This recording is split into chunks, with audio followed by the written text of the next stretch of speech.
A 14-year-old girl recorded her killer on her phone. The video survived, she didn't.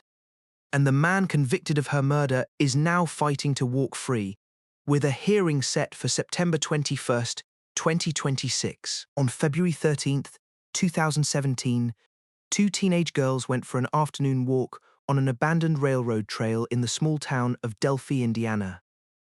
Abby Williams was 13, Libby German was 14. They never came home. The next day, their bodies were found a quarter-mile from the trail. But Libby had done something extraordinary before she died. She had secretly recorded the man who approached them on her phone. His voice, his image, his words. That recording would become the most haunting piece of evidence in modern American true crime history. And the man who was eventually convicted of their murders is now appealing that conviction, with oral arguments scheduled for September 21st, 2026, at the Indiana Statehouse. Delphi is a quiet town of about 3,000 people in rural Indiana, the kind of place where kids walk trails alone without a second thought.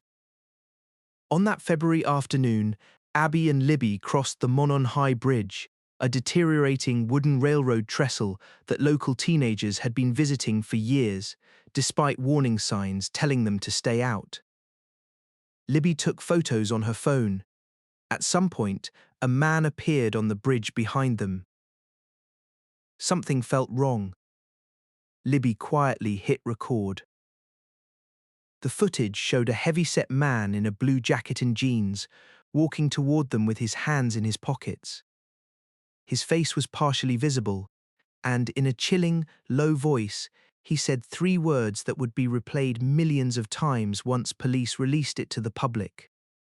Down the hill. Their bodies were found the next morning on private property nearby. The cause of death has never been officially released. The Delphi murders consumed the town and eventually the entire country. Police released the bridge video to the public in 2017, asking for help identifying the man in the blue jacket. Tips flooded in by the thousands. None led to an arrest. For 5 years, the case went nowhere. The FBI got involved. Task forces were formed. Investigators followed thousands of leads across multiple states. The killer remained unidentified, living, many believed, right in the Delphi community. Then, in 2022, a breakthrough.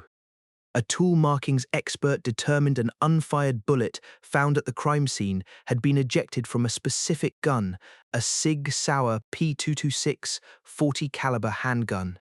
That gun was traced to a man who lived just miles from the bridge, Richard Allen, a 50-year-old pharmacy technician who had lived in the area his whole life. Then, in 2022, a breakthrough.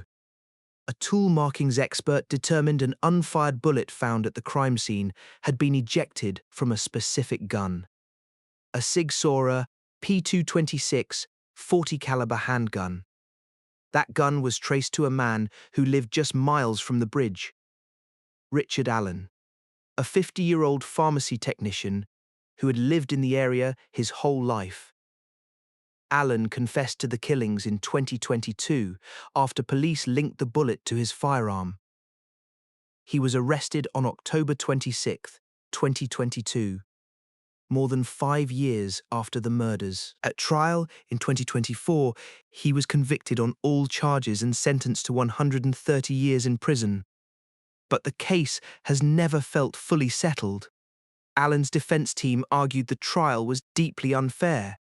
They claimed the search of Allen's home was unconstitutional, that key facts were omitted from the warrant application, and that his confessions were involuntary, the product of more than a year in solitary confinement that left him in a state of deep psychosis. They also argued the jury never heard evidence that may have proven his innocence, including the possibility of an alternative suspect. The Court of Appeals of Indiana has granted Allen's attorney's request for oral arguments.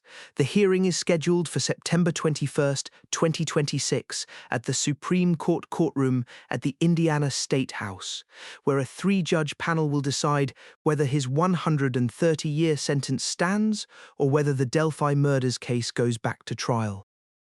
The appeal targets three major issues: the constitutionality of the home search, the admissibility of confessions made during solitary confinement, and whether Allen was denied a complete defense at trial. The Indiana Attorney General's office has pushed back strongly, arguing the conviction should stand. The community of Delphi is watching closely. Abby and Libby's families have waited 9 years for justice. The idea that this case could return to court has reopened wounds that never fully healed. So after 9 years, a phone recording that captured a killer's voice, a conviction that took 5 years to secure. Do you think Richard Allen is guilty, or do you believe the appeal could reveal something the jury never got to hear? Drop your theory in the comments. I read every single one, and the best theories shape which case we investigate next. Subscribe to Case Closed Files and turn on notifications. New cases drop every Tuesday and Friday. Thanks for investigating with me. I'll see you in the next one.